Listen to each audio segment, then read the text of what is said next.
Mga tol, ang daming naglalabasan ngayon mga istorya about kay Dwight Howard na kung saan meron daw mga interesadong kupunan na gustong kumuha sa kanya. Isa na nga dito ang Magnolia, ang Converge Fiber Xers at meron na naman panibago.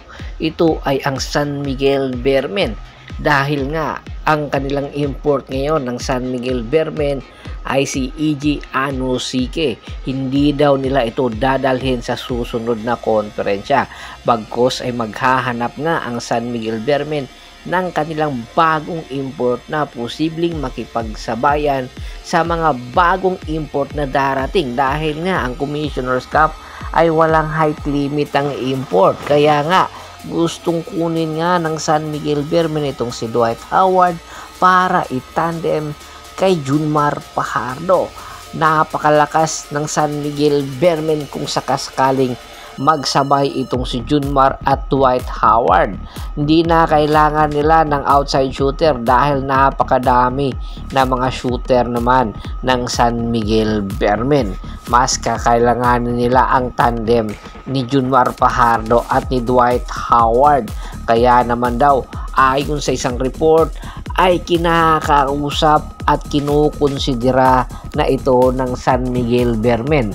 Under negotiation pa daw ang nasabing pagkukuha ng San Miguel Bearmen kay Dwight Howard dahil nga ayon sa isang balita meron daw commitment talaga itong si Dwight Howard sa Converge Fiber Xers, pero depende yan sa magiging offer ng Converge Fiber Xers kung magkano ba ang pipirmahan na kontrata ni Dwight Howard dahil kayang-kayang tapatan ito ng San Miguel Bearmen or higitan pa. Alam natin pag ang San Miguel Bearmen merong gustong makuha, nakukuha talaga nila. Kita mo naman ang mga players nila ngayon sa mga farm team nila nakuha, kaya hindi katakataka na napakalakas ng San Miguel Bearmen. Mas lalo pang silang lalakas kung itong si Dwight Howard dahil ang kombinasyon na Fajardo at Dwight Howard ang posibleng magpataob sa mga bagong import na darating sa PBA. Mantakin nyo itong si Junmar Fajardo, MVP na, tapos meron ka pang NBA, MVP, kaya aabangan natin kung mamaterialize ba ang nakasabing negotiation. Samantala, isa pa, magdadagdag pa daw ang San Miguel Bearmen ng isang big man at ito nga ay sa katauhan ni Will Navarro. Hindi na natin sikreto na itong si Will Navarro dapat matagal na itong kinuha ng San Miguel Bearmen. Pinahihinog lang nila ito dahil nga sa kakayahan netong isang big man at the same time merong outside shooting at the same time shot blocking ability. Paghahanda nga ito sa future ng San Miguel Bearmen. Itong si Will Navarro merong height na 6'7". Malaki ang kanyang maitutulong sa San Miguel Bearmen para palalimin ang kanilang big man rotation.